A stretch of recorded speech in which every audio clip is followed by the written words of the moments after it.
All right, everyone, welcome into episode 177 of Two Countries, Two Americas, All Sports. This is April the 23rd, 2025. I'm Nicola, as always, from Chattanooga, Tennessee, of the United States.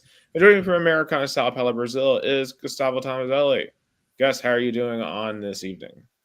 I'm doing good, doing good. It's been a chilly week here in Americana, colder than I thought. I'm wearing a special hat from a radio station that inspired me here in Brazil, in the state of Sao Paulo, the 105 FM, 105.1 FM, 105 FM, that back in 2005 started to broadcasting sports.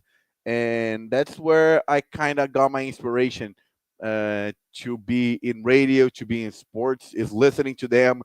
On weeknights they had a 11 p.m. Sports radio show. They had like really different sports broadcasting and different sport game broadcasting. Was more satirical, more funny, more chill, and so that's why I'm wearing my hat to honoring their 20th anniversary in terms of being sports in being sports. So that's why but I'm ready. They're literally just as old as YouTube. Like Yeah, yesterday was YouTube's 20th anniversary as well, so which is insane because YouTube's just been kind of there. It feels like my entire life, but I know for a lot of people that has been far from the case.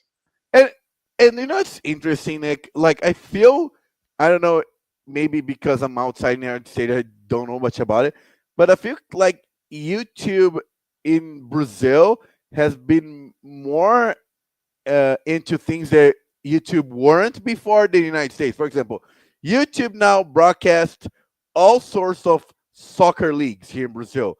Brazilian League, uh, the Paulista, the Sao Paulo State Championship. Um, they had the FIFA Here you've Pro. seen the MLB has been on YouTube. You've seen several other leagues, a lot of esports on YouTube. So, I mean, YouTube has definitely it's gone from that like short meme video, like YouTube poop stuff like that, to um, a true platform of its own right, and obviously very influential on sports. Yeah, that's true, and it's funny that in Brazil has there's the sports league that is broadcasting on YouTube is not like an official YouTube channel, like for example MLB. Is a streamer YouTube account, Kazé TV, which is unheard of because I don't think in America a YouTuber has bought rights to a professional sports league yet. Yeah, I mean, and I doubt you're going to see that anytime soon. At least any like league that's worth its salt and gold, right? Like it's going to be these smaller leagues, maybe like an arena football league if there's another attempt at that, or like a Yeah. lacrosse or something like that. Like obviously, the NFL isn't going to YouTube anytime soon. No. No. So, Yeah. nor will college football, which is where we start tonight. Obviously, the last two episodes we have, I feel like, been dominated by the departure of our former dear quarterback Nico Imialava, um, who has now officially gone west. He is a UCLA Bruin, but ironically, Tennessee has gotten themselves a quarterback from the very school that Nico just went to. Joey Aguilar, he was at Appalachian State the past couple of years, transfers out to UCLA, thinks he's going to be the guy there. And then all of a sudden, Nico goes to UCLA. So Joey Aguilar, he's like, I'm not going to sit around here and sit behind Nico. He decides to come east back to Knoxville, the first CFB trade, effectively Yeah. the modern era, which is unreal. Like, I feel like I've jokingly said this, like, what if you had trades in college football? And here we are. We've basically had a one-on-one trade. Now, obviously, if you were actually going to do a trade here, you would have asked UCLA for something. Now, we did get Kim Caldwell did get Janiah Baker for the women's basketball team, so you can maybe see that as extra compensation from UCLA. Just for Wow, that's a stretch.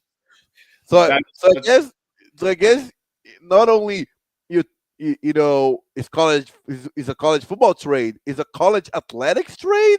To an extent, yeah. We gave up Nico, our 5-star quarterback, who was a number 1 overall prospect coming out of high school, for Joey Aguilar, a guy who had no stars coming out of high school and was at Appalachian State, and for Janiah Baker, who was coming off the bench this year as a freshman for UCLA. Granted, a very, very good UCLA team, but still it wasn't starting. So, did we really win the trade here? I don't know. I mean, look, obviously we spent all the time in the world last week going into the psychology of this decision, the why in the world would Nico and his family do this. But now it's here. Now let's consider the football part of this, because as much as it just Nico's just decision making here seems terrible, right? The decision making off the field. I mean, Nico has talent, and there's a reason why he has talent, right? Like, he has the physical tools that you want to be a high level quarterback. Now, does he have the ability to be a high level quarterback? I don't know, and especially considering that he just gave up being in the SEC on a really good roster to go to UCLA, who's at the bottom of the Big Ten. That's going to be a harsh reality for them. But, we know about Nico. We've watched Nico's every snap, basically, at Tennessee. However, on the other side of this is Joey Aguilar, a guy that, honestly, I really hadn't watched much of before a couple of days ago. Now, there is a YouTube video, Appalachian State versus Clemson, that shows every single one of his snaps. And, before you watch this, right, you have to put this in context. Joey Aguilar was on Appalachian State, a team that in that game against Clemson was heavily outmatched, right? App State doesn't have any 5-stars on that team.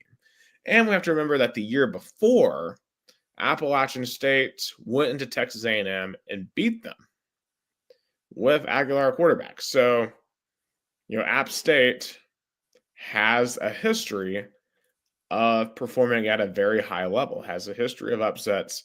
The game at Clemson last year was not that game. They lost 66-20, got absolutely smashed in that game. And Aguilar, frankly, didn't look good in that game, in my opinion. I thought he was making a lot of poor decisions. Really couldn't throw the ball downfield in that game. Now, he did have a lot of consistent accuracy and shorter passes, which, is a staple of the Heupel offense. But to me, the thing that we've lacked the past couple of seasons since Hendon Hooker left is the consistency on the deep ball. And I don't really know if I'm truly seeing it here with Aguilar. Now, he has some highlights when they're playing more comparable competition, when they're playing like Georgia State. To be fair, he is 2-0 against Georgia State. So there is a plus in the book of Joey Aguilar. He beats Georgia State, which we can't say that for every previous Tennessee quarterback. But how do I feel he's going to do against SEC level talent? I don't know if I truly have that high of hopes for him, considering that he's not going to be on campus until June. He's not going to have a lot of time to learn this offense.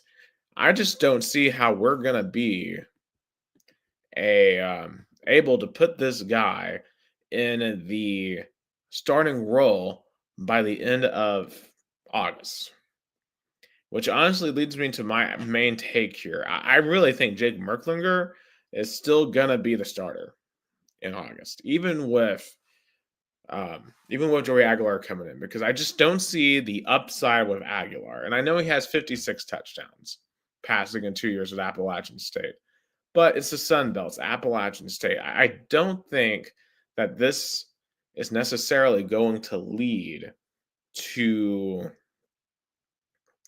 the results that I think a lot of people want them to lead back to. One thing I have to say, Nick, is Josh Heupel acts fast. And he knew that he needed some sort of a player in a quarterback position that needed to be filled. He knew that even though Tennessee came out on top, there would have been a void that he didn't want to pass on, more unexperienced guys. And if we know something, that Josh Heupel knows how to pick quarterbacks out of the transfer portal. Joe Milton, you can say that he's a flawed quarterback, but he made it to the pros. He made it to the Patriots, and I think he was a I'll give it a B minus quarterback.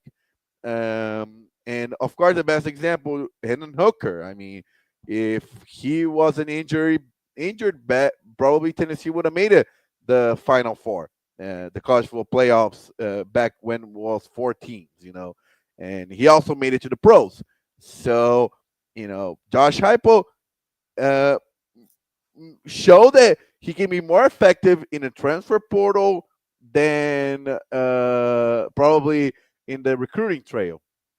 Yeah, absolutely. I also want to shout out Logan LaBoca QB1 liking the live. Thank you, sir, for the likes this evening on the TikTok. Um, yeah, Heupel, right? Like he's earned the benefit of the doubt when it comes to quarterbacks. He definitely has. But let's also not forget too, the offense the past 2 years hasn't played at that 2022 level. And we've talked about this the past couple of years in terms of like, is that at some point Heupel going to have to adjust his offense? And this year, he's going to have to. Like, he's not going to have the quarterback he thought he was going to have to operate his offense. And we're going to be very much relying on the running backs this year. We're going to be relying on probably a lot of options. It's not going to look like the offense that we've become accustomed to at all. And maybe that's a good thing. Maybe this is what forces Heupel to make his offense perhaps more sustainable, more resilient to going on the road. Because I was earlier, I think it was earlier today, actually. Sometimes I go back and review our older episodes, and I was re-listening to our discussion after the Ohio State loss, and I brought up in that episode maybe we should. Or maybe Heupel should change up the offense from some sort of XO standpoint, because I'm not an XOs guy, but it's clear that to me, at least with what we're doing right now, we've hit a ceiling, especially when we play on the road in tough, difficult environments. Especially considering that Tennessee doesn't have the top end talent. Like they have top 10, 15 talent. They don't have top 5 talent. And especially losing a guy like Nico, who's a 5-star talent, that's going to make things a lot harder for this offense, I think, to produce consistently. I mean, we literally had 4 games last year in a row where we scored 1 offensive touchdown combined in those 4 games. 3 straight where we didn't score a touchdown at all in the first half.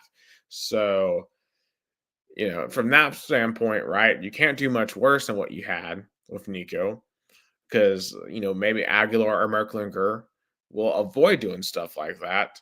But at the same time, there's also this, I guess, thought of like, okay, it felt like Heupel was really building up to something with Nico, and now we're going in a whole new direction with this Merklinger Aguilar deal.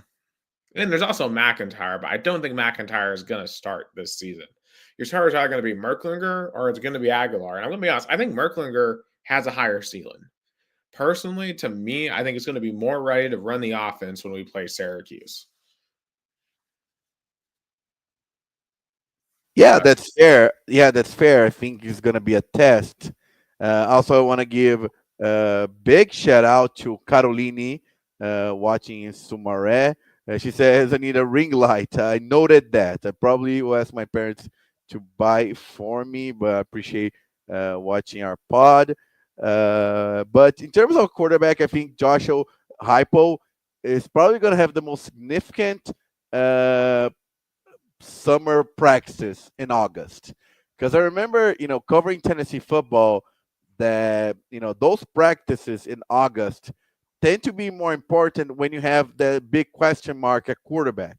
I remember back in 2020, that was a big deal for James Pruitt, trying to figure out who's going to be the starter at the chaotic year. So Josh Heupel also is going to need it to figure it out and use every possible chance and practice time to find a way to see who's the best quarterback coming up in opening week. Oh, absolutely. And also shout out to Abby for liking the live as well on the TikTok. And I do want to share this real quick because this is the next topic I want to jump into is this situation with Nico as he was leaving, right?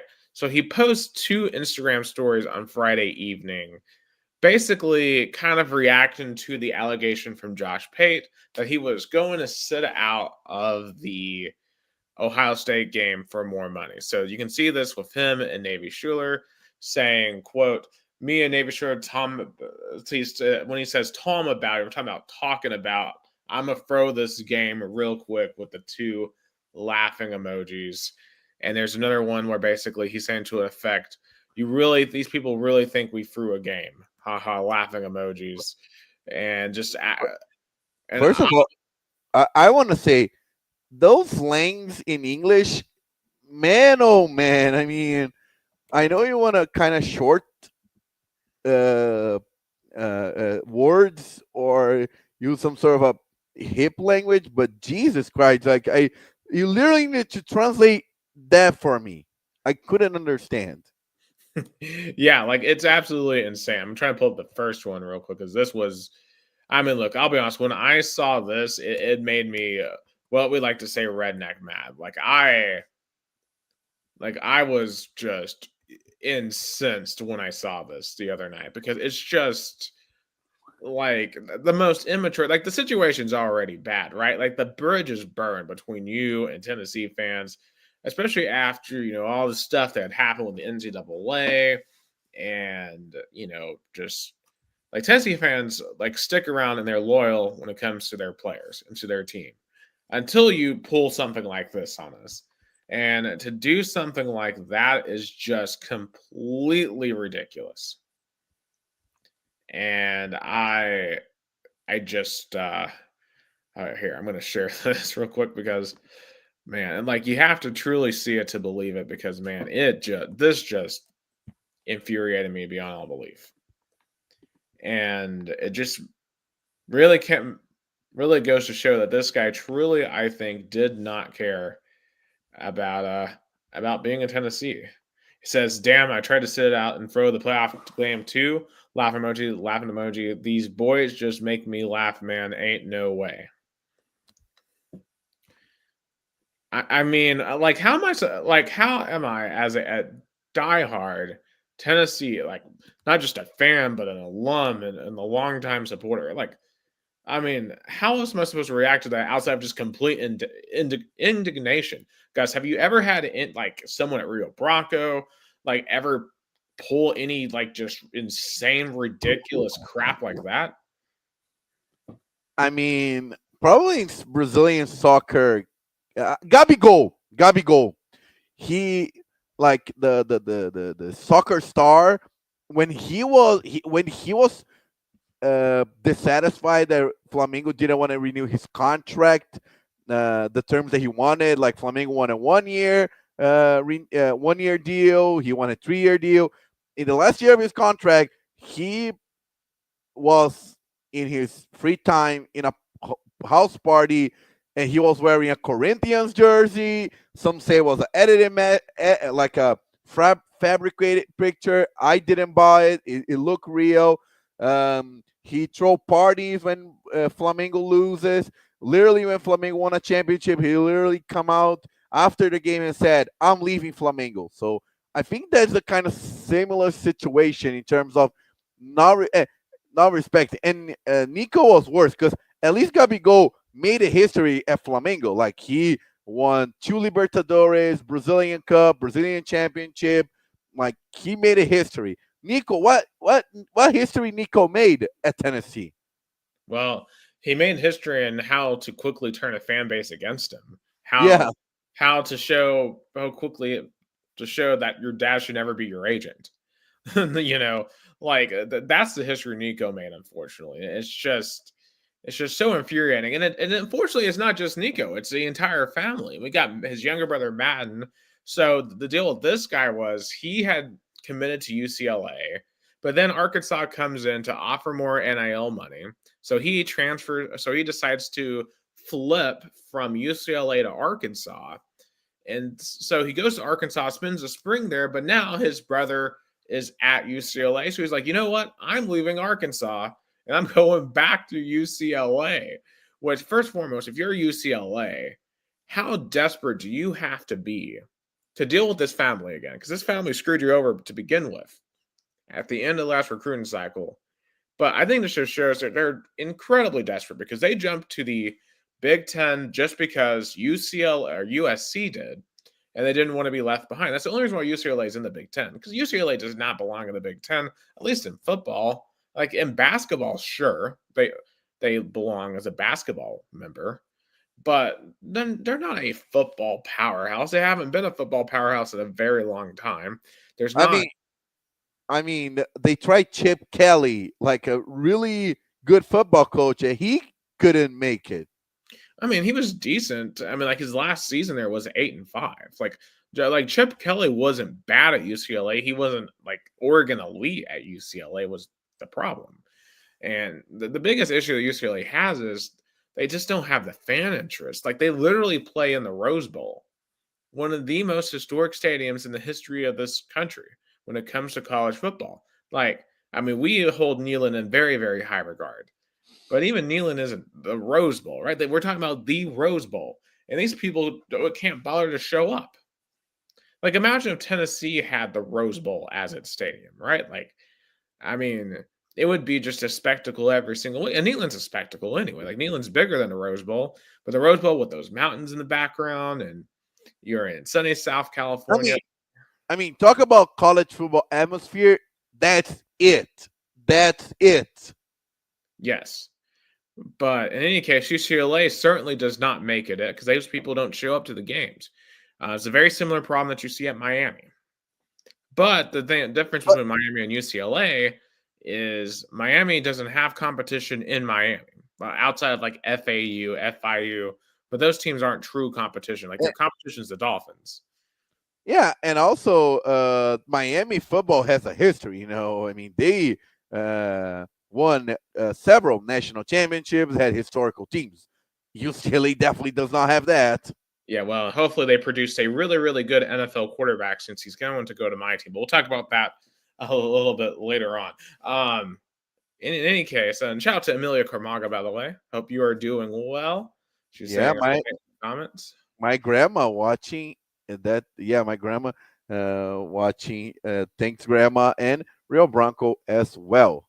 Yeah, but anyway, I pulled up this quote from Hunter Yurachek. He's the athletic director at Arkansas. So this is a very interesting statement. So this is Arkansas's response to Madam Imialava leaving Fayetteville. He says, quote, I have spoken with the leadership team at Arkansas Edge, which is their NIL collective. It's like our Aspire Sports, basically, and expressed my support in their pursuit to enforce their right under any agreement violated by student athletes moving forward. We appreciate Edge's investment in our student athletes and acknowledge the enforcement of these agreements is vital in our new world of college athletics. We look forward to continued dialogue with all parties in resolving these matters. So basically, they're suing. And from reports, too, it sounds like we're suing as well. Suing the Imialava families, because these NIL is a contract. Like, you just don't break a contract. That's why college football or college athletics or the NCAA needs to have some sort of a commissioner and implement a CBA or something. That has to be, because what NIL basically did is, okay, now players are legal to make money off of their talent. But that led into a whole mess because, okay, pro sports, that's kind of what pro sports are, players making money off their their talent. But there's rules. There's a collective bargaining agreement, salary cap. There's a lot of rules implemented. College football is Pandora's box. What is the rule? Like transfer portal and NIL, they are good. They're good things. They're turning to bad by not having clear rules. Absolutely. I just pulled up this article from ESPN real quick. Chris Lowe, the main author on this, and there's some very interesting stuff in this in terms of, so the week after the Ohio State game, apparently Nico wasn't returning phone calls from coaches at this point. Sources close to the QB said he needed to take a mental break following the Ohio State loss. But they acknowledged that they did seriously enter his name in the portal. Now, like classic athletes, like the hardcore athletes, right? Like the Michael Jordans in the world, did they quote take mental breaks? Like, no, they got back in the gym. They worked harder. Um, and it just goes into detail more about what happened, basically about how they wanted to be paid $4 million because you saw some other quarterbacks get paid $4 million, and they just fell apart. So it's just insanity. Yeah, yeah. But at the end of the day, this Nico situation, it's good in the long run because it exposed how flawed the system are. So it might lead to some corrections. Right. So apparently he missed 2 offseason workouts, and his father told Tennessee coaches that Nico's attorney advised him to skip workouts. Oh my god. Jeez. So I haven't actually seen this article. Oh my god. Look, I'm going to say this. I do think at the end of the day, even if we lose more games, that we probably will be better off just because this dude was clearly a cancer. Yeah. Yeah. Yeah, like it's just insane to me. Like, I don't know. Like, and this one Tennessee source told ESPN, you kept hearing rumblings all spring that he wasn't going to be here in the fall. A lot of people were surprised he missed that practice, but it wasn't the first time he missed something he was supposed to be at. So I don't know if anybody should have really been that surprised. So, I mean, that's pretty insane. And apparently, he told someone on Wednesday that he planned to enter the portal Sunday after the spring game. I'm getting in the portal if you need to handle your business. So this dude was going to play the spring game and just leave, basically. What was going to happen? Which is so disrespectful. I mean, such a lack of, you know, connection, or I don't know. If I am an NFL scout, I would really put that into perspective in terms of his draft stock. I know that what he does on the field matters more, but that should take into consideration. Yeah, I mean, it's just insane when you just think about, you know, how much he really did not care about Tennessee and how much they really cared about that 1 or 2 extra $1 million, despite the fact that if you play well at Tennessee this year, you get tens of millions of dollars next year in the NFL. It just so dumb. But no matter how good Joey Aguilar ends up being or how not good he ends up being, and honestly, like, and this is the next question I wanted to ask is, um, what should be our expectation now for this season? Because to me, so before this whole situation, to me, I was thinking 10, 11 wins. And that may have been a little sky high on my end, but I really thought when you look at this team that, yeah, you lost some pieces. You lost Dylan Sampson, you lost James Pierce, but I still thought the talent, especially on defense, was really, really good. I thought that obviously Nico in his second year, I expected him to be better. And if I had known the work ethic behind the scenes, I would certainly have not had that opinion, but we do now know that about him behind the scenes. But I kind of thought with a high-end quarterback play, you can win 10, 11 games, get back to the playoffs. But considering what this team has just gone through, losing their QB1 at the end of spring, you're going to have to bring in this new guy, bring him up to speed. And honestly, I just don't know if he's truly going to be your QB1 because I think Merklinger has a higher ceiling anyway.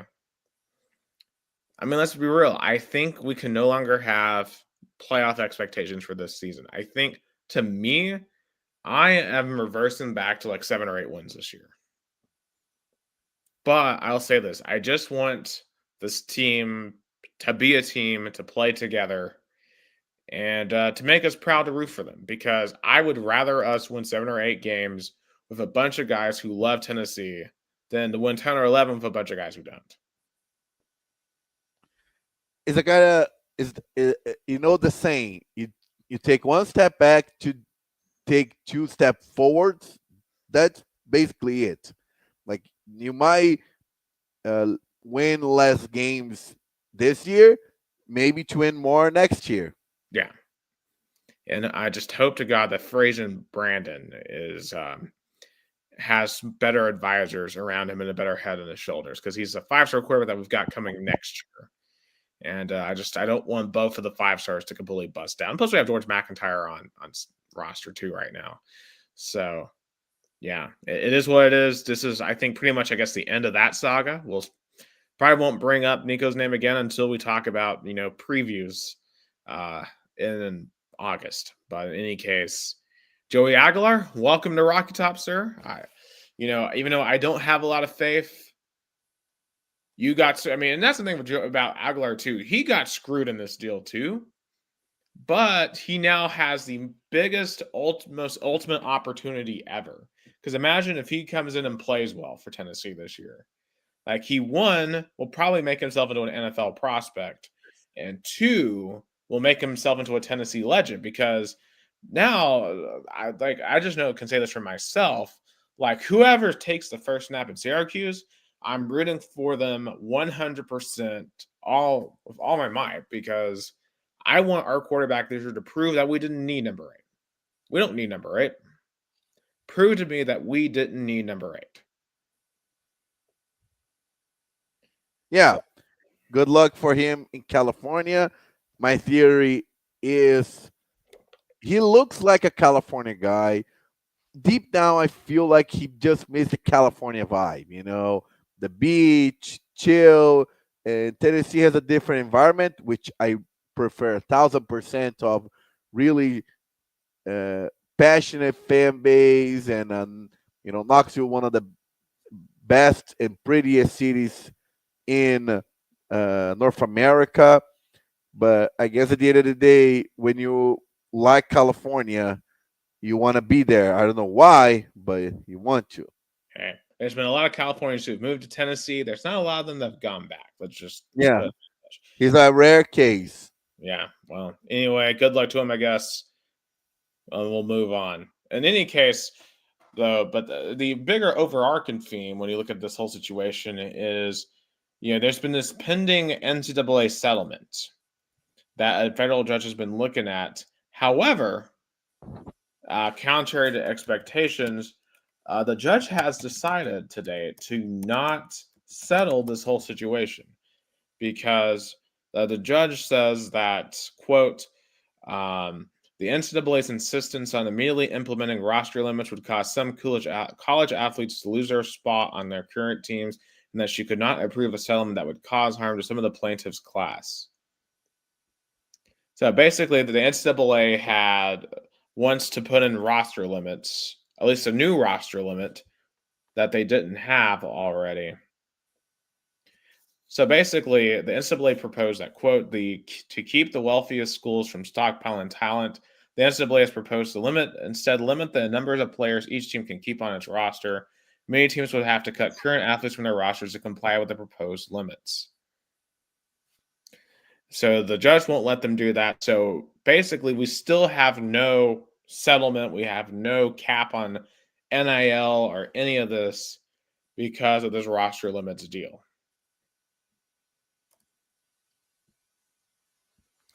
Yeah, it's still a mess. No, the more college sports doesn't figure organized way about that, the more chaos gonna have.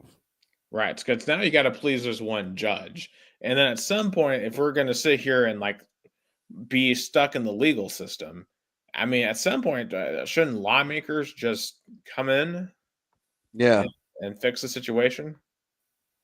That yeah, in theory, yeah, but sometimes they have a lot more stuff to do in Washington D.C. Yeah.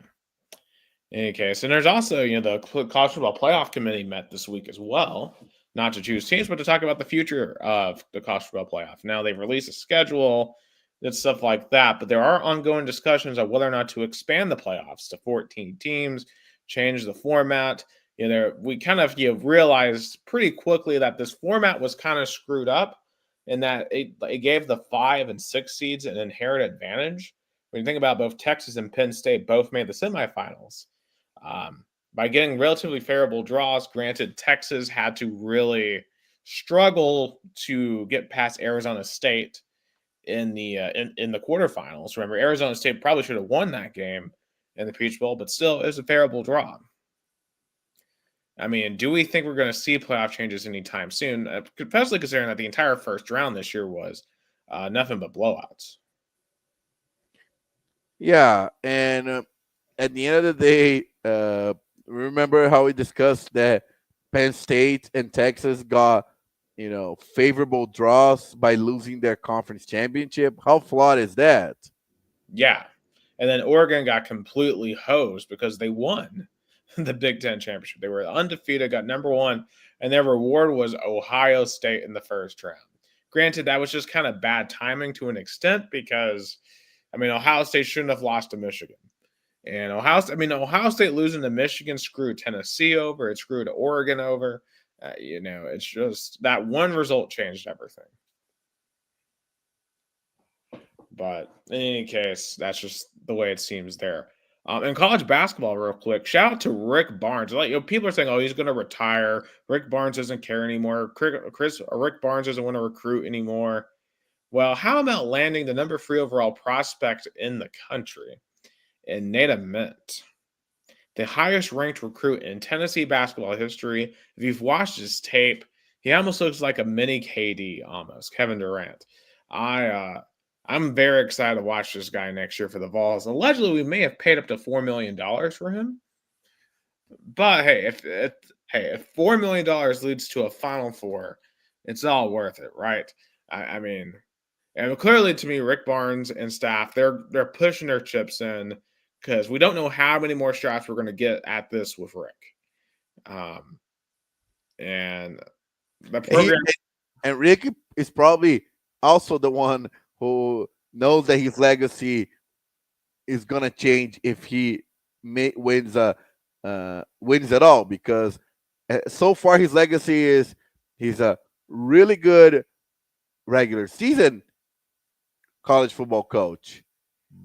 basketball coach, but when a tournament comes, he always gets stopped. At least he always gets stopped that in the Elite Eight. Well, I will say this though, right? Before 2 years ago, Tennessee had only ever made the Elite Eight once, so Barnes has doubled that already. Oh yeah, Barnes is already the best coach in school history. I mean, he's better than Bruce Pearl. Now, I know Bruce Pearl's taken Auburn to the two Final Fours, but he didn't do that at Tennessee. So, I mean, this is Barnes just in general. If Barnes wants to be remembered as an all-time great coach in the history of college basketball, right? He has to win. He has to win one. Because right now he's just in a third, fourth tier of all-time college coaches. But if he can win a natty, especially at Tennessee, a school that's not known for their basketball, that would be huge. Now, to me, for basketball, the big glaring hole on our roster to me is our shooting guard position. You got Jacoby Gillespie, the guy we got from Maryland. He's your Sakai replacement at point guard. The cement guy is probably going to be your small forward. Jalen Carey to me will be your starting power forward. The transfer we got from Vandy. Felix Akpar is the only big contributor coming back. He'll be the starting center. Who's going to be that starting shooting guard? We've got Amari Evans. He's the 75th overall recruit in this class. There's another 5-star we're going after as well. I think an X factor for us next year, we need Bishop Boswell to get a lot better, because he was the only player this year that I thought didn't play well at all. And he really didn't get a lot of minutes, especially in the tournament, because his defense wasn't very good. So, but, with Rick Barnes, those players, if you think back to a John Fulkerson, you think back to some of these other players like Jemiah Mashack, they take massive steps from year 1 to year 2, typically.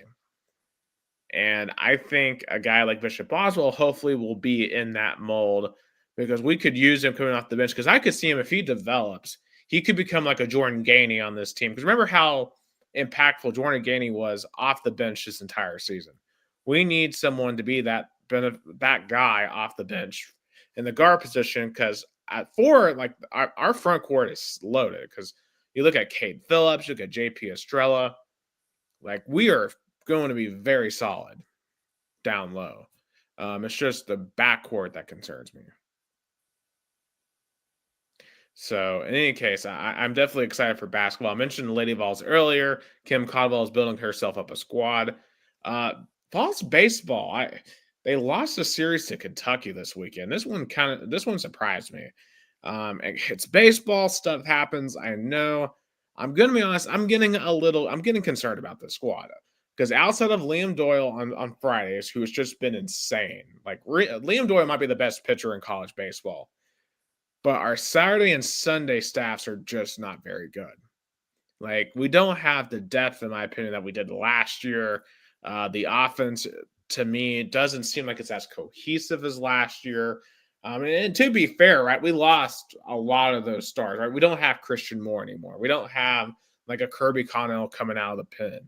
We don't have Blake Burke and Billy Amick, and those guys were studs. Kavaris Torres, even like any one of those guys would be the best hitter on this team.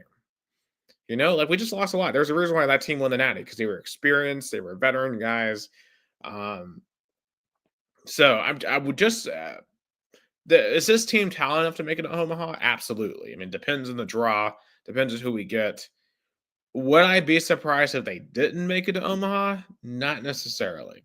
Like, I still expect them to make at least the super regionals, but if they're gonna want to get to Omaha and win there, they're gonna have to get a lot better over the next month. Otherwise, they're not going back to back.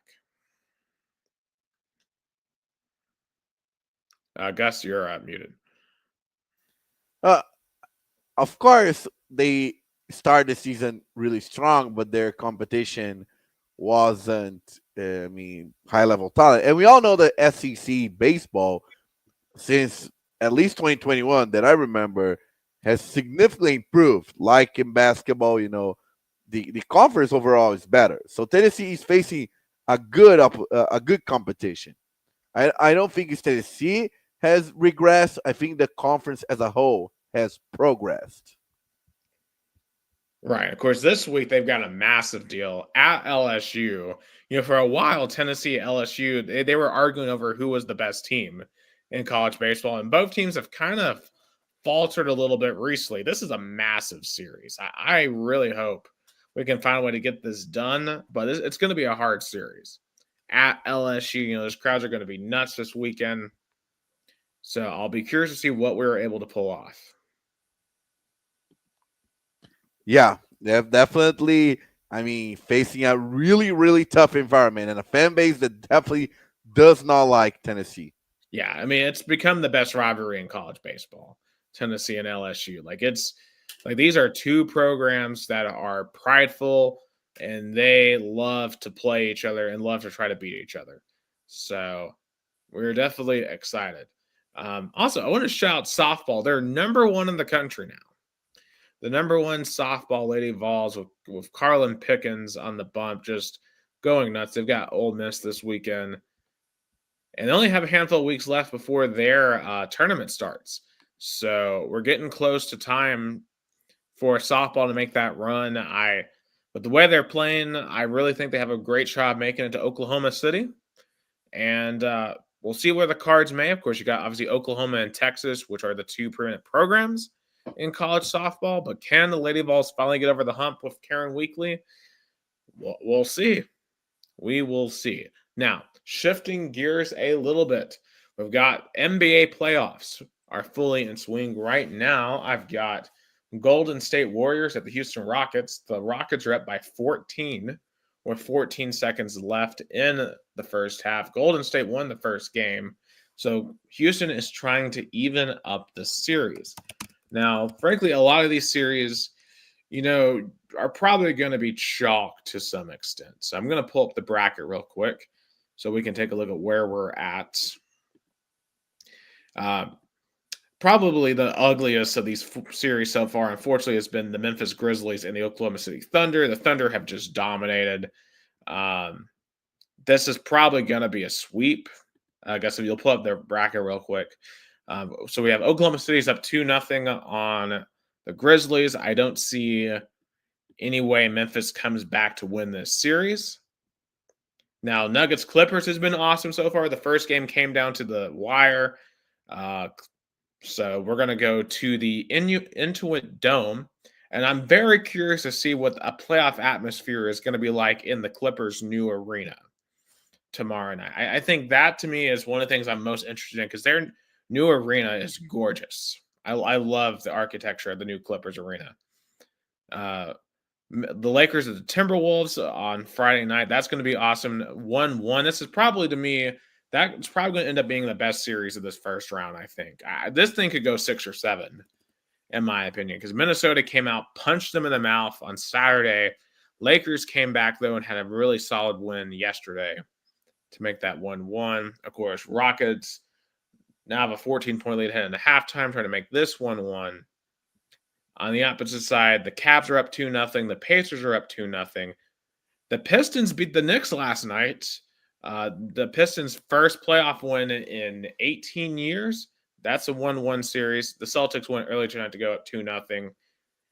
Garcia, what's your takeaway so far from the playoffs? First of all, if the Rockets lose it again to the Warriors, I mean, come on, talk about freguesia. It's so funny. What is the term Americans use when it's not lopsided? Because we have a term, it's called customer. It's called being a customer. For example, when like the Houston Rockets always loses to the Golden State Warriors in the playoffs. They are well, I don't know if I really want to say that on this particular stream because I can think of a word, but okay. Yeah, we in Portuguese we call customer when you are always losing to one team. So we call like someone's whore, basically. You know? Yeah, kinda. That's true. In Portuguese, we can say that, but we always use the term customer because it's a kind of funny term for when a team always gets beat by other team, and and it's so funny how the NBA we always talk about how they're it's hard to recuperate. It's hard to turn around. Yeah. What? Hard to come back. Yeah, but talk about the Rockets. I mean, a couple of years ago they were in the bottom of the league, and now they're the 2 seed. Of course they're down by 1, but I would imagine they're gonna at least tie the series. So, I mean, I think the West is more even than the East. I mean, the West is I can see all 8 teams making to the next round. In the East, I don't think the same. Even the Memphis Grizzlies, I mean, they I don't see them out yet. The Grizzlies are done. Like the Grizzlies lost by 50 in game 1. They're completely outclassed against the Thunder. Like I just don't see Memphis winning a single game in that series. So I guess, but outside of that, the other 3 series are completely open. I would say that absolutely. I would agree with that they are completely open. So assuming the Thunder move on, to me, when it comes to Clippers Nuggets, I still trust the Nuggets. If for any other reason they have Jokic, they have the best player on the floor, but Kawhi is back. He's playing his best basketball in years because we actually have a healthy Kawhi Leonard for once. I guess all that low management finally made him available to play. Well, finally, yes. He's got Paul George. Just quick, and Paul George help him get over the hump because Paul George hasn't been good in the playoffs. Yeah, you know what? Actually, I'm going to change my mind here. I actually like the Clippers to pull this off because we actually have a healthy Kawhi Leonard this year. And I think this can be a franchise change if the Clippers advance and wins this one. It can change because I feel like the Nuggets are a contender. So and we talk about the same thing with Tennessee basketball and the Clippers as well. How much are they going to have a viable core to have a chance to win it all?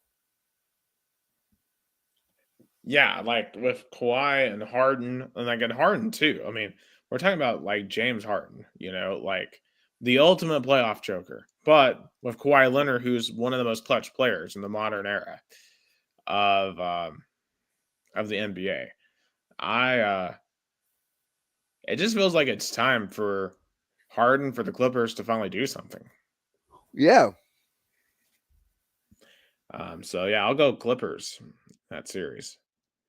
Now Lakers Timberwolves obviously got Luca and LeBron. Um, Timberwolves have Anthony Edwards. I still just think the Lakers ultimately, LeBron playing at a high level still at his old age. Luka, you got Luca, who obviously has a lot to prove, getting traded away. I think the Lakers will pull that out.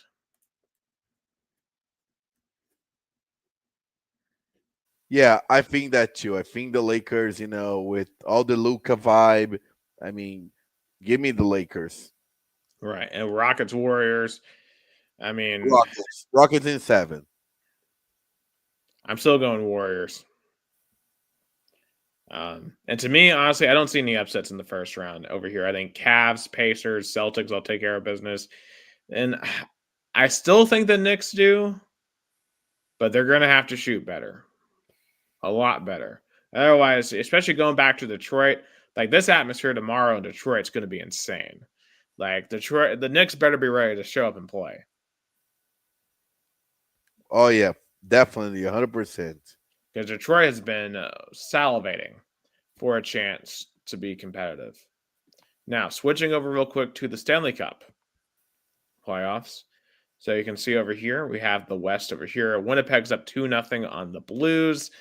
I would expect them to sweep or win that in 5. Like, I don't see St. Louis winning there. Dallas, Colorado is pretty crazy. I think they're at commercial break right now. I didn't catch what that score was. I do have Edmonton and Los Angeles on. The Kings are up 1-0 right now, and they're up 1-0 in that series. So Connor McDavid clearly is going to have to come back and make some magic happen. Vegas and Minnesota is at 1-1. Over in the East, the Maple Leafs are up 2-0 on Ottawa, the battle for Ontario. And the Maple Leafs looking for their second playoff win in the past 2 seasons. And I mean, as I think I mentioned before, this year more than ever, Canadian franchises are going to have an incentive to win. With all that, the first time probably in a really long time that United States and Canada are in some sort of a interesting situation politically. Absolutely. And Colorado's up 1-0 right now in the second period in the game 3 in Denver. Florida's up 1-0 on the Lightning. And then down here, the Washington Capitals are up 2-0 on the Montreal Canadiens. Our friend Dylan, I'm sure, is happy about that. And Carolina's up 2-0 on the New Jersey Devils. So, do you see any comebacks in any of these? And, who do you think advances onto the second round? So my round 2 is going to be Winnipeg, Colorado, or no, Winnipeg, Dallas. I mean, my brother deserves to see at least one sports franchise in the city that he lives in doing good. So Winnipeg, Dallas, Minnesota, Los Angeles. No. No, actually Vegas, Edmonton. I'll go Vegas, Edmonton, Carolina, Washington, Tampa, and Toronto. Yeah, for me, I'm going to go Winnipeg and Colorado. I'll go Vegas and Los Angeles. I'll go Toronto and Tampa, and then Washington and Carolina for the second round. All right, so now, Gus, it's time to talk some NFL draft. Cue the chimes, because this time tomorrow we'll be towards the end of the first round by this time tomorrow. Starts at 8 p.m. Eastern in Green Bay, Wisconsin, at Lambeau Fields, which I'm sure will be a very cool scene up there in the most ultimate NFL town, the last true old school Midwest NFL town in the Green Bay Packers. And my Tennessee Titans are on the clock. And this is probably the most excited I've been for anything Titans related in a very long time at this point. Because let's be real, the Titans have been utterly garbage for the past couple of seasons. And that's the reason why they have the number one pick, because they were literally the worst team in the NFL last year. So, with the number one pick, it seems pretty much certain at this point they're going to take Cam Ward, which I have voiced my concerns about throughout the offseason. However, the more I think about it, the more I watch the tape, I think that, maybe we actually have a question from Rod Up Now for Life on TikTok. He asked, how can you see the Panthers defense and offense this year? He's asking about the Carolina Panthers, I believe. I think, the thing about it is Carolina looked really good in the second half of last year. I think Bryce Young really took a step. And I know they won 5 games last year, but man, like they had chances to beat like the Chiefs. They were in some really good games late. And I think Dave Canales, is really building up something solid. He reminds me of Dan Campbell early on in Detroit. I could see Carolina being at least a 500 team this year because I really like what they've got. I love what they've got in like Xavier Legette, Javion Sanders, Jonathan Brooks. I think Bryce Young has some really nice weapons around him, and defensively, guys like J.C. Horn, like those are some dudes on the defensive side of the ball for Carolina. They have the most talent that they've had there in a while. So I really like what Carolina's doing. What do you think, Gus? I mean, it's all about perspective and about feeling. You pointed out right. The way Carolina end the season, it's hope.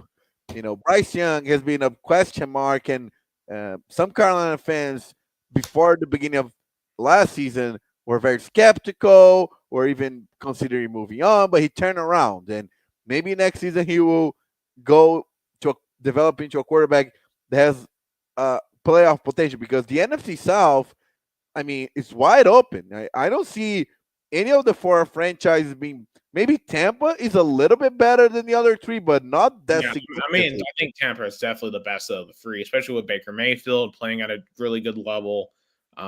Tampa's clearly the best of the 4, and I think Atlanta has potential with Michael Penix.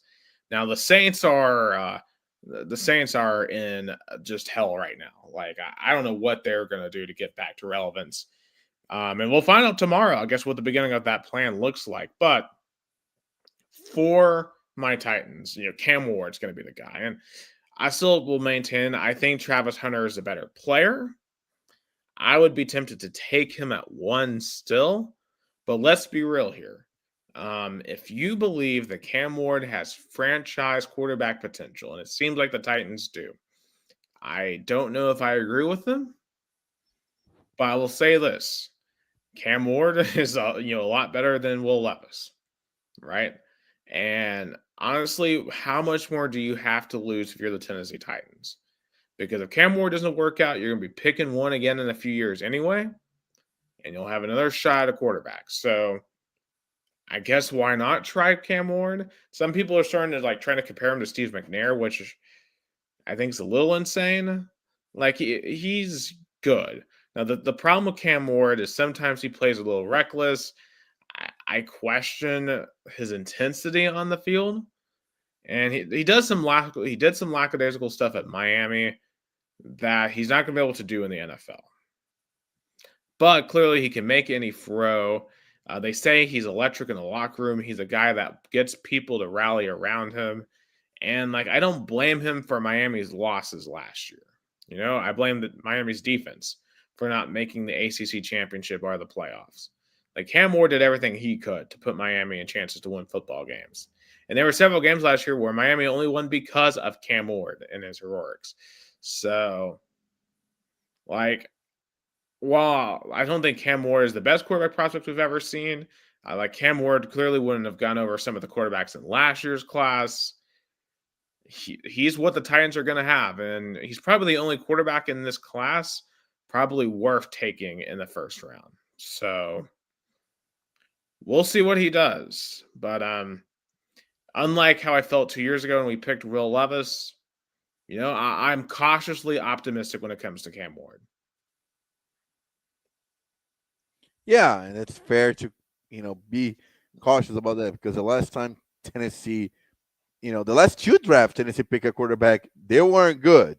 Yeah, the Malik Willis and Will Levis Yeah, experiments. yeah, that's what I thought.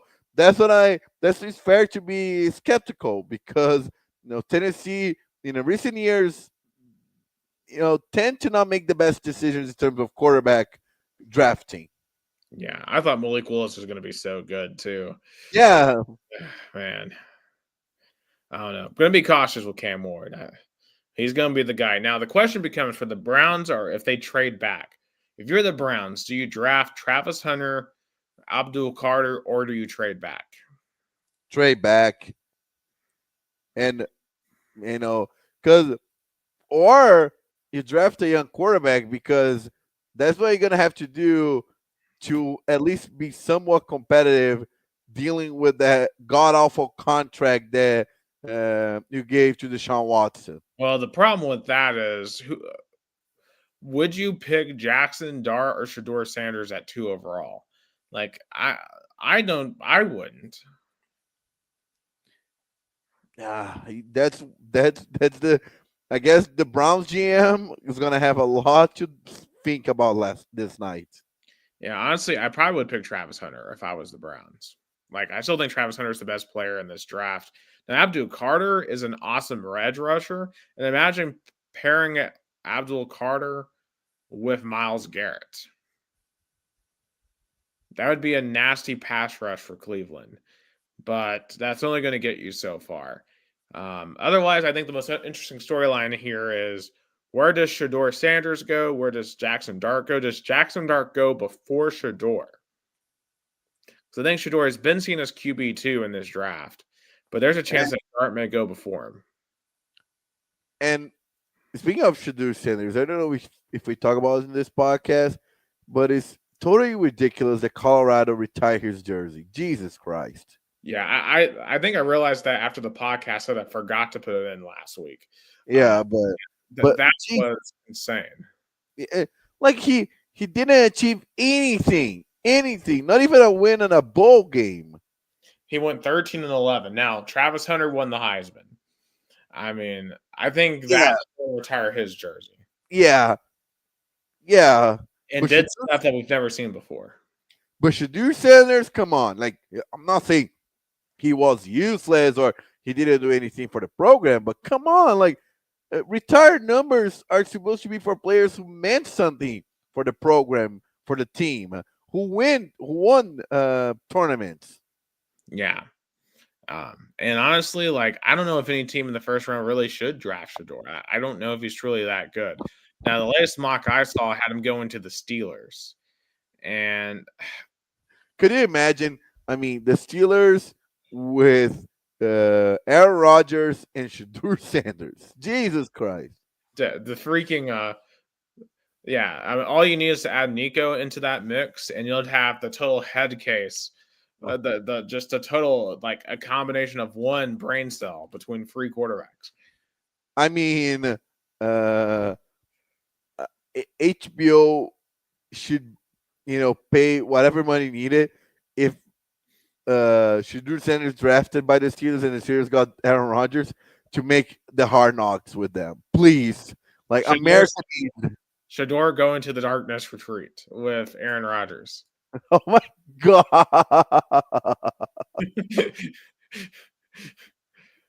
Man.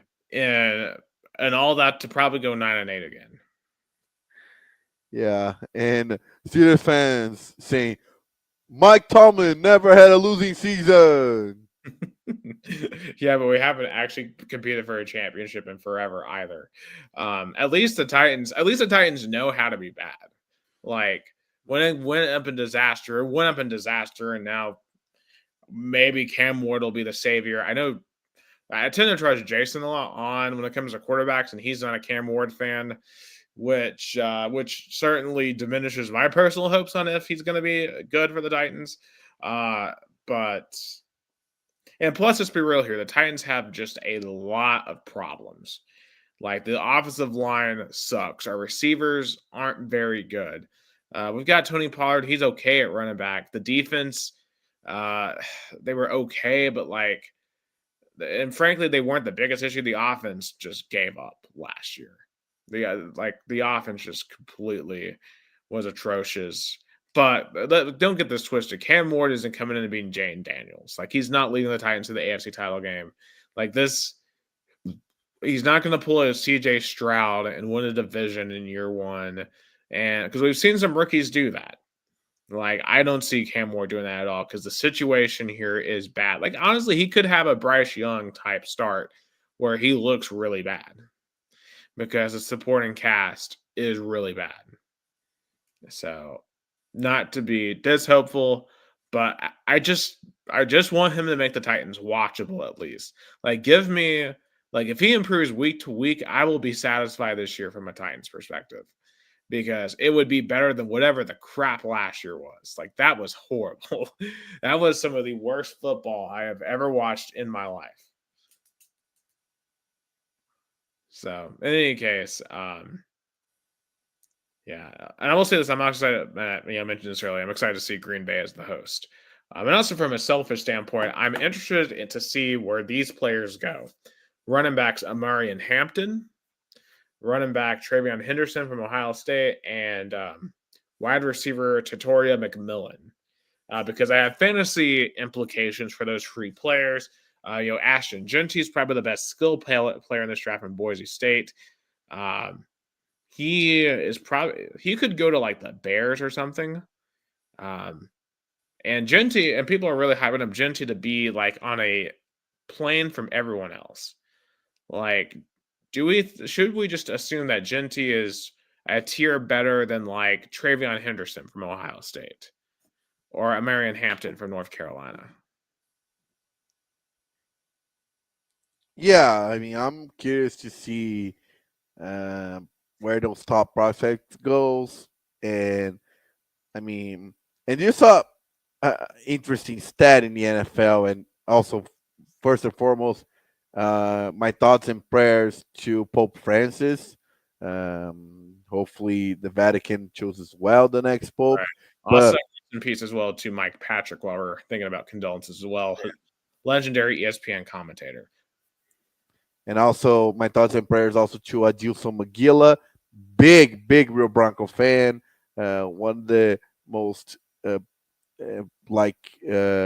interest, he followed Rio Bronco since Rio Bronco went back to being a pro in 1979. Yeah, and he's not dead yet as well, but I forgot to mention as well to acknowledge Lee Corso retiring as well. Oh my God. Yeah, I totally forgot to put that in there. And like, he's not dead, but I mean, he hasn't been in good health. And I'm assuming him retiring is probably correlated to bad health because he's about 90 years old now. So, I mean, he's been just, a part of the college football experience for me. Oh, for everybody. I mean, yeah. Lee Corso is college football. There's no college football. The college football history has an entire chapter with Lee Corso. Exactly. And the college football will miss him. But so do you know there's only one American franchise that did not make the playoffs while Pope Francis was, being a pope? Yep, the Jets, Jets. Oh my God. What does that like? I was thinking about them. So what do they do now? Because the Aaron Rodgers thing failed completely.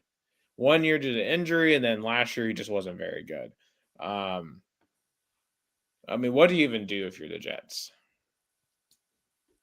I mean, they have a coach who wants to build a culture, and he helped do that in Detroit. But Jet fans are just tired of be patient and build up. They want to win now. Yeah. I don't know what the Jets are going to do completely. Yeah. Yeah, but the NFL draft, we will have a lot to recap next week once we know where all these players have gone to. Real quick, just some quick racing notes. NASCAR Championship race is going back to Miami, which I love. I hate Phoenix as a track. Miami is much better. Excited to see, as long as we keep this stupid championship format. I at least want the last race to be at a good track. Miami is a good track. Also, shout out to Rockingham. They hosted Xfinity and Trucks this past weekend. Some great racing there. It's great to see a track that hasn't been raced at in over 15 years be back in, and hopefully Cup gets to go back there one day. Now, Gus, to start transitioning into some soccer here, we have here in Chattanooga, shout out to the Red Wolves. They pulled the Cup set over the Las Vegas Lights. Another penalty shootout. Remember, they beat Chattanooga FC in our derby in penalties, and then they advanced again over the Las Vegas Lights. Also, shout out to Bandito for liking the live stream tonight on TikTok. They will play Nashville SC next round. So shout out to the Red Wolves. So which I understand, it's the number one team. It's the Nashville SC. It's not the second team. Is I believe the it's the Nashville SC. So it's good to see Tennessee. I mean, talk about the Red Wolves. I mean, facing City Derby and our in-state matchup. And literally the best team in Tennessee. Yeah, so what a journey to the Red Wolves. I mean, maybe this cup will put them in terms of a more help them build up popularity because you know more than I do, but I think Chattanooga FC is still the most popular team in Chattanooga, but the Rebels definitely might change that. Absolutely. Also, shout out to Indy 11 as well. They got a Miracle Cup win as well at the last minute. Jason was going nuts about that. They didn't have a good regular season game this past week, but Indy 11 did beat Miami or Ford Miami in on the last minute. Also, here in Chattanooga, we are hosting Auckland City FC for this year's Club World Cup. They are going to be staying in a hotel downtown here. They'll be practicing over at Baylor School, the most expensive private school in town. And we are hoping to be able to host an international team next year. So hopefully I get a chance to meet some of these players from Auckland City. They play actually on my birthday in Nashville. They play Boca Juniors on June. And they were happy to be a draw. I mean, I saw them celebrating playing Boca Juniors, Bayern Munich. Because, I mean, by the end of the day, they're the weakest team in the FIFA Club World Cup for sure. So they're just happy to be there. Right. And hopefully there's some cool cultural exchange moments. Get to ask them about life in New Zealand. That would be awesome. Also, Knoxville, I don't know if we really talked. Oh, go ahead. No, and I was going to say, and if the Chattanooga does well with that, maybe, New Zealand will practice there in the World Cup. And that honestly, because I interviewed our local, our person who's over our local tourism board. We call them the tourism company here in Chattanooga. And I did a story on Friday, and he basically was alluding to the fact of, building up our ties with New Zealand. So maybe that's what they're looking at, who they're looking at putting here. Or, we got Germany with the Volkswagen plant. We got a couple of different candidates I think we could put in. But I think New Zealand would be more realistic because, hosting Auckland City and have a good overall experience there, probably Auckland City front office has a lot of connection to the New Zealand national team, because Auckland City is by far the best team in New Zealand, in the Oceania. I mean, look how many times they made it the FIFA Club World Cup. But, I hope, because it's so fun to host a international club and even, a team in a World Cup, even for practice. Yeah, and obviously you have more recent experience with this than I do, right? Because Brazil did this, 11 years ago. What is that like for hosting? What should people like me in Chattanooga expect when hosting a team like this? I mean, it's funny that it definitely the cultural shock, the cultural exchange is the best. Having players interact with locals. Hopefully. Auckland City open practices for especially the students at Baylor. Imagine how excited they are having an international team being there. Oh I'm yeah, happy for the kids. yeah, absolutely, and it's a lot of really cool cultural exchanges this year for China. Like this weekend, we have an off-Broadway production of Hamilton that actually I'm going to go and see this weekend. So I'm very excited about that. A lot of cool experiences coming to Chattanooga. And Auckland City is definitely one of those teams. And man, hopefully we can play a small part of the 2026 World Cup next year because that would be just awesome. Because like the '96 Olympics, that were in Atlanta, we had whitewater rafting in this area, so we uh, we have history playing small parts in big events before in the Chattanooga In area. in Americana, the most we did in terms of uh that you know international events was hosting the what we call when you put the torch. It's called the torch, right? Oh, the torch relay. Torch relay. We hosted the Pan American Torch Relay in 2007. I was there. I remember it was in the parking lot of the zoo, and there was the band, and it was fun. Probably that was the most international sporting event Americana hosted. Right. So definitely gonna be exciting. And obviously we're not gonna host any games in Chattanooga, but hey, at least being hosted. Also, I don't think we've talked about this yet. How about Knoxville's new stadium? Definitely, it seems like Really nice.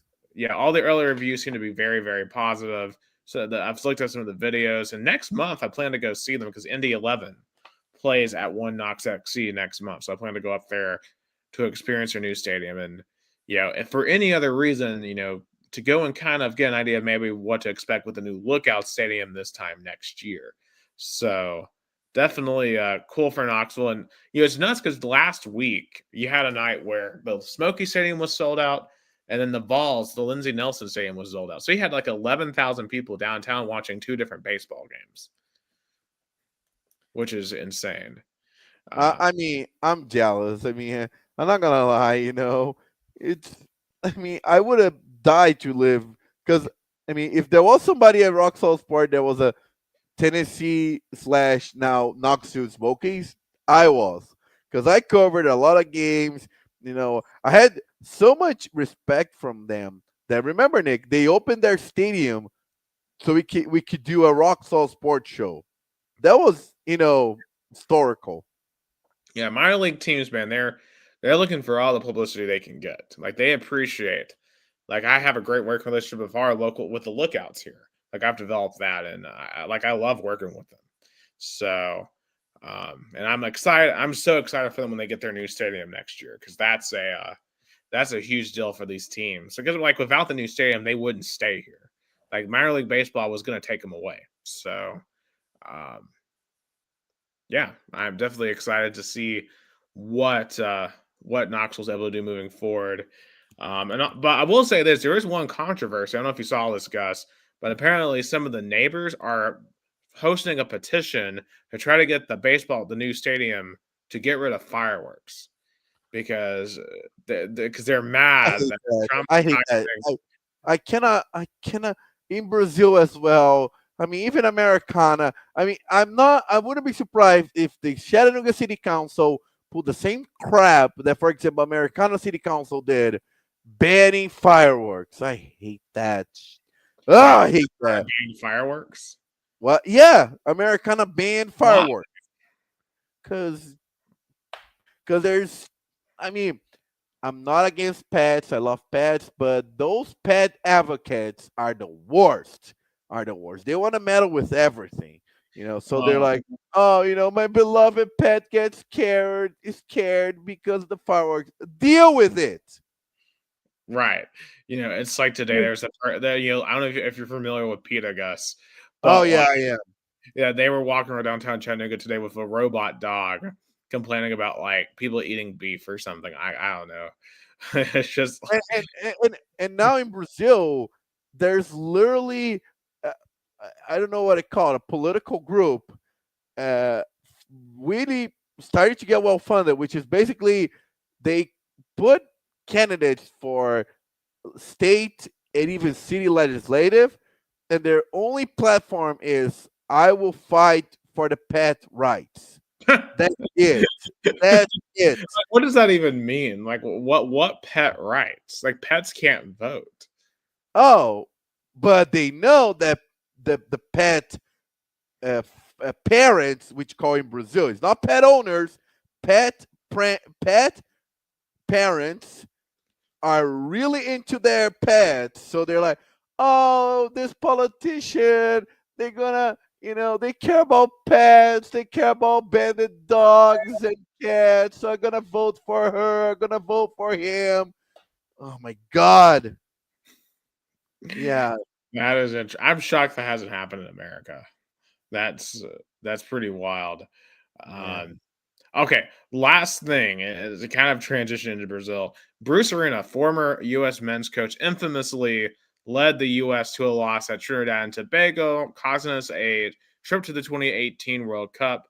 So he apparently made the comment today or yesterday that he thinks Potocino is a bad fit for the U.S. men's team because he's not American and doesn't fit in culturally. And he thinks that a non-American should not be the head coach, which, well, Bruce, I must ask you, you were American. Why did you lose to Trinidad and Tobago? which and Trinidad and Tobago was eliminated. Eliminated. It wasn't like Trinidad and Tobago needed to win to go to World Cup. No, they were out. Out.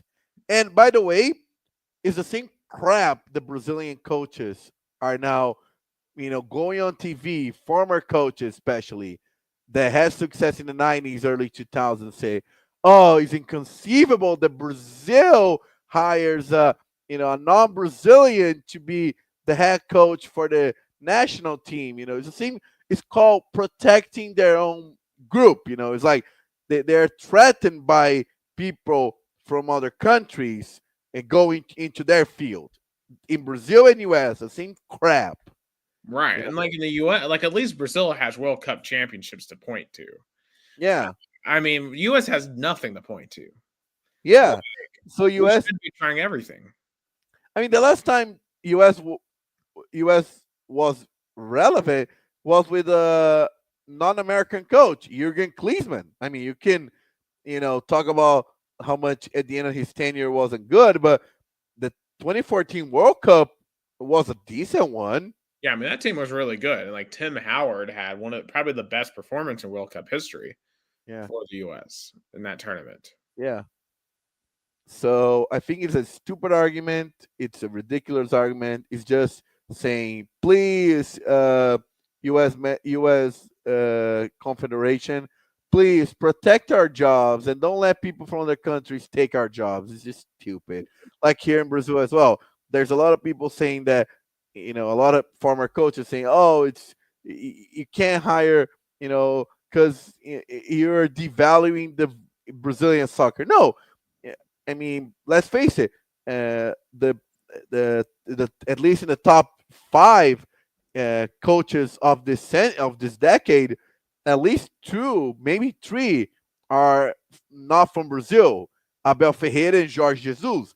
They won pretty much everything with their clubs. Abel Ferreira even more. And for me, a lot of people in the Brazil national team saying Ancelotti, Klopp, Guardiola, there are big names. But I think Abel Ferreira is the one that deserves, because since 2020, he won pretty much everything. The only thing he didn't won is the FIFA Club World Cup that, Palmeiras, the Palmeiras rival fans don't let Palmeiras fans forget about it. But he won pretty much everything. And he knows about, the cultural, the culture in Brazil. He's adept. He know all the players. So I think that, it's a stupid argument for anyone to advocate that. Yeah, absolutely. And I'm not listening to coaches that literally have the most embarrassing loss in country history either. Yeah. Make that argument. But anyway, in Brazil, Gus, where are we at? Because it sounds like your arch rival is coming back to join you all next year. Yeah. Yeah. Yeah. They have some sort of a voodoo. I mean, there are rumors that their salary, the players' salaries are not being paid since February. Really?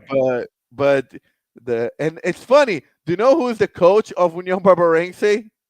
Is it a former Rio Branco coach? Yeah, the one that promoted Rio Branco last year. And it was funny that he gave me an interview after the game saying that that promotion meant a lot to him because it closed the argument who was the one responsible to conduct Rio Branco to that promotion last year. Because you remember, he was the coach, but Rio Branco had a coordinator that pretty much conduct practices, did everything, but and even made us appointed substitutions on the press box on the on the in the Yeah, I in the love the fact that you're still being a journalist, an objective journalist, despite the fact that you had to interview a coach who you literally used to work with this time yeah. last year with your rival coach. It's like if I was the PR manager for Tennessee and then Josh Heupel decided to become the coach of like Georgia, and then I interviewed Josh Heupel. Like, I mean, I know that I don't know how I mean I'm really thankful for our Bronco front office that understand that I'm a professional and I want to go above what I do. I'm still a good PR. I still do the best of Real Bronco. I don't let it slip. I only do this when I have a free time on my choice. Real Bronco always will come first, second, and third. But when I have time, I like to still be a journalist, still be able to do interviews because I love that. And I know, and you make a good comparison. It's like if you work at PR Tennessee, you work with Josh Heupel. Josh Heupel leaves, go to Georgia. Georgia goes to the semifinals of the national championship, and you cover that game for like let's say an outlet in Knoxville, and you interview Josh Heupel as a let's say a Georgia head coach, still being a PR for Tennessee and covering for a Knoxville website. yeah, I mean, it's just the type of thing that doesn't happen in the U.S. Yeah. Yeah, In Brazil too. In Brazil too. I'm an exception. I'm a crazy. hey, It's hey, a look, Gustavo kind of thing. hey, that's the type of thing that will continue to give you more opportunities. Like Yeah, I that's know. why you get opportunities because you do more than the average person. Yeah, I'm crazy. I just love being a sports journalist. It's something I don't know how to explain. But and of course I'm not gonna be hypocritical. I wanted Arasatuba to win. It would have been funny. I stayed on the side of the field where Arasatuba fans were. I was ready to celebrate with them, but I respect Union Barbarense. As a professional, I didn't do any reaction while I was on the field as a reporter. I did all my reporter very non, let's say, more serious. Of course, Union Barbarense players, especially the old ones, recognized me and made a lot of fun of me, saying, take that, the suck that, and all those things, but it was in a good spirit. I understand, I wasn't mad. I understand when you see somebody that work for your rival in your stadium there in your the game that it meant a lot to you. I understand that, and I took it in a in a good way. So, but and today they played the game one of the final of the Police State 4, and they won on the road 1-0. So, I mean they're gonna have to lose by 2 goals to not be a champion. So pretty much they are, I say, 95% champions of the Police Force. So congratulations to them, and I cannot wait for the Derby next year. And hopefully, I'll be on the field witnessing a really good win and making fun of their fans. Hopefully, next year. Brazilian Championship Week 5. Palmeiras is back. Palmeiras is back, being top of the league. They won the last 4 games in the Brazilian league. Abel Ferreira, he's incredible. I mean, I just talked about them. I just talked about him being the Brazilian head coach. Is because he knows how to deal with these ups and downs. After losing to his big rival Corinthians in a Paulista final where you had a penalty kick, to at least win the game and go to penalties, and you lose a final. You had all the absurdity. A lot of people, Palmeiras fans, say, "Oh, his time is done. He should leave." And Palmeiras fans like, maybe I was wrong because Palmeiras is in an incredible run, being the top of the league, gonna fight for Brazilian championship again. Libertadores, they're gonna advance. So I mean, Abel Ferreira is just a different goal. He knows how to change the way the team plays in the middle of the season when things doesn't go as well as they should. Absolutely. But I will notice that looking at the table so far, it looks like our defending champions are struggling a little bit. Yeah, Yeah. yeah, is the hangover season. I mean, a lot of teams, especially teams that win Libertadores the last few years, deal with that. Fluminense dealt with that last year, and now Botafogo. They lost again 1-0 for the Libertadores. They are in third in their group. Renato Paiva, the Portuguese coach that was hired in last month, is in a lot of turmoil. You know, and they're gonna have to win, and they play a rivalry game in Fluminense. And Fluminense is doing really good with Renato Gaúcho. I mean, so it's gonna be a interesting game. I think if Botafogo loses at home to a rival, I don't know. I mean, it's a. I would be. I wouldn't be surprised if John Texter, the American owner, would rethink about do a head coaching change. I also But noticed that Sao Paulo beat Santos in a what I think was a derby. oh yeah, yeah, and I mean, soccer is so funny. Like Zubel Dia was this game. If São Paulo lost, Zubel Dia, the coach, was gonna get fired because São Paulo was going in a not good run, like 4 ties in a row. In Libertadores, tying a game at home when they were winning 2-0. But they won a derby on Sunday, and tonight, as I show you before the show start, they won on the road against Libertad 2-0. So, things are turning around for the red, white, and black of the city of Sao Paulo. Corinthians still not hire a substitute for Ramon Diaz, the coach that was fired after a poor start in the Brazilian championship and I'll say Sul-America. I've never heard of this team they're playing. Sport Club do Recife. Oh, yeah, they play. Oh, it's a team from the Northeast. They were promoted last season. They are very traditional. It's so funny the Corinthians fans don't have a good memory of them. The Corinthians lost the 2008 Brazilian Cup to Sport. I was in China and I remember that final vividly. How mad I was, you know. But I mean, they won 2-1. I mean, they are in sixth place, but and there are a lot of rumors, and even a journalist, Benjamin Bach, who has a lot of connections at Corinthians, he stated that Dorival Jr., former Flamengo and former Brazil national team head coach, he is going to be the Corinthians head coach. I mean, so I think it's a good pick. Isn't that the guy that like ran away with his mom or something?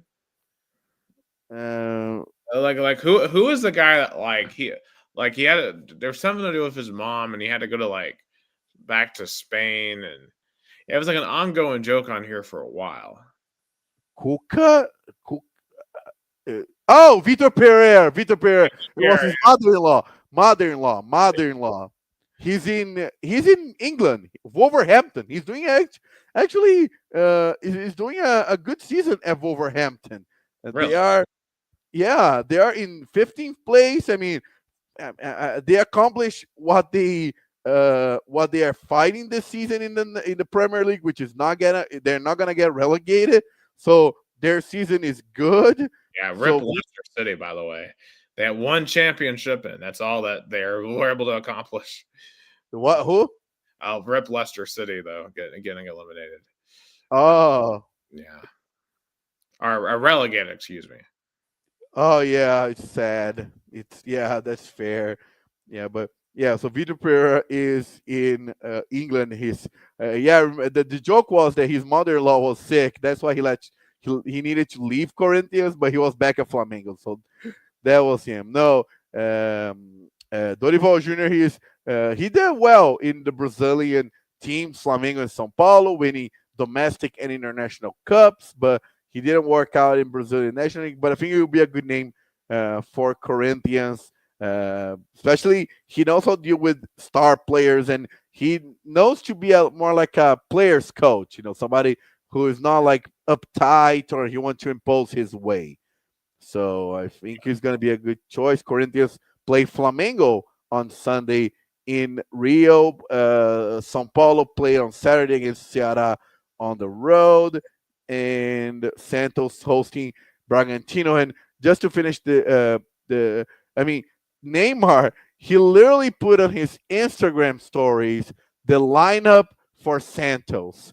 He, of course, deleted soon after, but a lot of people took screenshots. So basically, Neymar is feeding information to Santos inside Santos, journalist and if Man, I it's was the a athletes and the Instagrams, man. First, we got Nico talking trash to Vols fans. We got Neymar leaking lineups.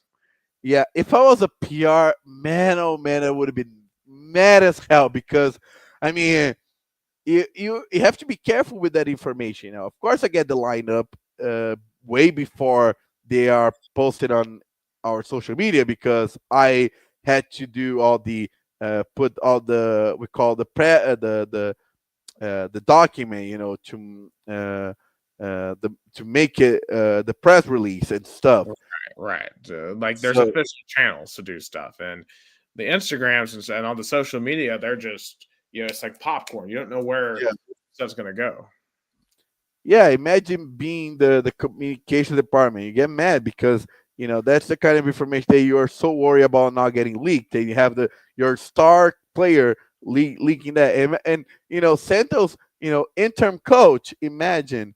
Uh, And of course, like it could always be worse. Right? You could be Pete Hegseth, leaking information via chats, like about war plans, but versus a lineup card. Yeah, I mean, it's just imagine. I mean, Santos. mm, I don't know who they're gonna hire for head coach, but their interim head coach. Imagine, like you try to figure out the best team to play, and then your star player leaks the lineup, so you don't know if you keep the lineup to because the opponent thinks you're gonna change because of this leak, or you change because your opponent knows what players they're gonna play. Like it's such a chaos. I mean, good God, Neymar. I mean, focus on your recovery and get off social media and get off parties, because Brazil needs you next year for the World Cup. So please focus in the things that matter. And Yeah, last but not least, focus coming to America, then yeah, getting focused in America. yeah. And last but not least, Rio Branco has a new head coach, Fabio Totti. He was the coach of the team that Rio Branco eliminated in the quarterfinals, Desportivo Brazil. I don't know if you remember watching the game, but he was a very vocal and very active coach on the sideline. He jumped a lot, interacted a lot. And I told him today when he did all his media materials, like that I like his style. I think he's a very energetic coach that kind of know how to deal with fans and make them uncomfortable. So good choice. He knows also how to deal with young players because Rebranco's going to have a lot of them in the Paulista Cup. So good pick, Fabio Totti. He was very nice to me today. We had a good media the media day. So that was a good and hopefully he does a good job Also, in real. he's gonna have a lot of pressure on him with Unibabarense showing up though next Yeah. year. That will be much watched Well, television. no. I mean, real Bronco fans, we're already thinking about next year about that game. Like and even some of my, friends and even people that follow real Bronco are talking to me saying, when next year the players arrive to the off season, the first thing you need to tell them is that the derby game against União Barbarense is not just a random game. It's not just a game that's going to occur at the regular season. It's a championship on their own. It's a whole level. Maybe I should show up for that game. I mean, and the big chances that the game is going to be in Americana because the last time they played was in Santa Barbara, and the time before that was in Americana. So it looks like it's going to be in America. Hopefully, it's going to be in Americana. Yeah. And please, hopefully, it's on a weekend, not on a weekday, because then it's going to be at 3 p.m. on a Wednesday, and the environment is going to be not as fun as if it was on a Saturday. Yeah. In any case, that is going to be one heck of an atmosphere. I gotta make it down there for one of those games, especially for that derby game. That would be insane. Oh yeah. If Chattanooga FC Red Wolves was any indication, I feel like that would be even more intense. I mean, Chattanooga FC and Red Wolves have. I mean, how long they both coexisted? Like Like they 6 years, and that was the first time they ever played. And and it in was a brawl, and yeah. flag being planted on the field. Rio Branco and União Barbarense Rio Branco has like a century rivalry, a 100-year rivalry. It's a little different down there. Yeah, definitely. All right, but anyway, Vamos Tigre. We're on hate watch. F Unibomberense. Yeah, We hate Unibomberense. yeah. In any case, that's Gus Tomazelli. I'm Nick Hill. Thank you for watching episode 177 of Two Countries, Two Americas, All Sports. We're back next week with NFL draft reaction and more. You'll have a good one.